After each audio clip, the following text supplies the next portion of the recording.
بسم اللہ الرحمن الرحیم حامد و مصلی و مسلمہ۔ آج ہم بات کریں گے پڑوسی ہمسائے کے حق کے بارے میں۔ ہمارے گھر کے ساتھ جن کا گھر ہو، جو ہمارے ارد گرد اور قریب رہتے ہوں، وہ ہمارے ہمسائے ہوتے ہیں۔ ہم نے آج جو سلوک اپنے ہمسایوں کے ساتھ اختیار کیا ہوا ہے، عمومی طور پر وہ میرے محبوب صلی اللہ علیہ وسلم کی سنت کے خلاف ہی نظر آتا ہے۔ پڑوسی کا خیال رکھنا تو دور کی بات، ان کا تو حال پوچھنے کے لیے بھی ہمارے پاس فرصت نہیں۔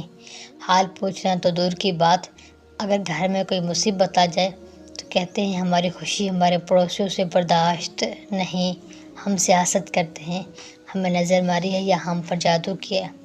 اگر ہمسایوں میں سے کوئی بیمار ہو جائے تو کہتے ہیں دیکھیں فلاں کو ہماری خوشی برداشت نہیں ہوئی، اس لیے بیمار ہے۔ اللہ اکبر!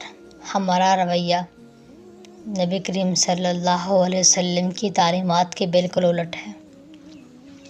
اگر اللہ نے ہمیں نعمت دی ہے، مال دیا ہے، تو ہمیں چاہیے کہ ہم اللہ کا شکر ادا کریں اور اپنے ہمسایوں کو اپنے خوشی میں شریک کریں۔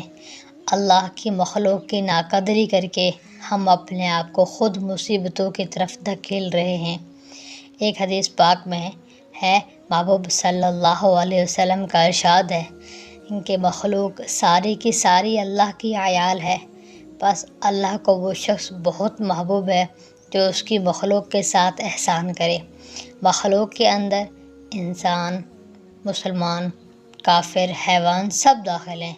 ہر مخلوق کے ساتھ احسان کا برتاؤ کرنا اسلام کی تعلیم ہے اور اللہ جل شانہ کو محبوب ہے۔ آپ سوچ رہے ہوں گے کہ پڑوسی کا کیا حق ہے؟ ایک حدیث پاک میں پڑوسی کے حقوق کو بہترین انداز میں بیان کیا گیا ہے۔ چنانچہ محبوب صلی اللہ علیہ وسلم کا ارشاد عالی شان ہے، جانتے ہو کہ پڑوسی کا کیا حق ہے؟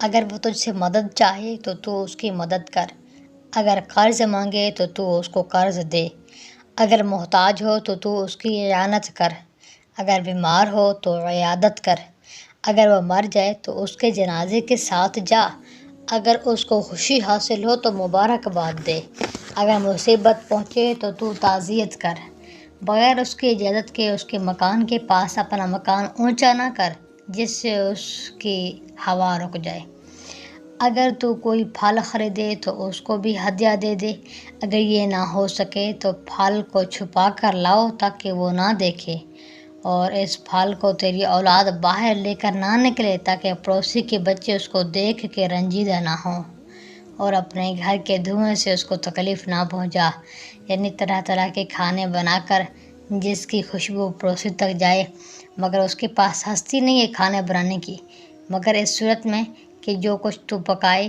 اس میں سے اس کا حصہ بھی نکالے۔ تم جانتے ہو پڑوسی کا کتنا حق ہے؟